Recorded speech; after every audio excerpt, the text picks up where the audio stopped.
Wewe Kigoma Sekondari is the best place to live. Everything is there. Masuala mazima ya food pamoja na michezo yapo, kwa waje kwa wingi bila hofu. Fresh kabisa. Niko vizuri. Wewe unaitwa nani mwanangu? Naitwa Edison George. Edison George. Nimeona pale umeitwa kutunikiwa cheti cha nini? Cheti cha michezo. Michezo. Wewe uwanjani unasakata dimba namba ngapi? Namba 6 na namba 8. Namba 6 na namba 8. Role model wako kwenye mpira ni nani? Kwa upande wa ligi kuu. Wewe. Ndio. Nakubali sana Andambwile. Andambwile.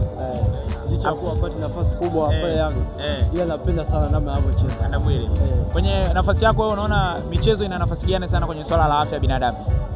Michezo inasaidia sana katika afya ya binadamu. Kwanza inasaidia kujikinga na magonjwa kama mafua pamoja na kichwa. Pale yani the way unavyokimbia pale mwili unapopata unaposweat ndio ndio jinsi jasho linavyotoka. Kuna namna fulani hivi inaenda na kuuza nini ile infection na magonjwa. Kwa hiyo unawaambiaje wazazi ambao wanawakatalia watoto wao kushiriki kwenye masuala ya michezo?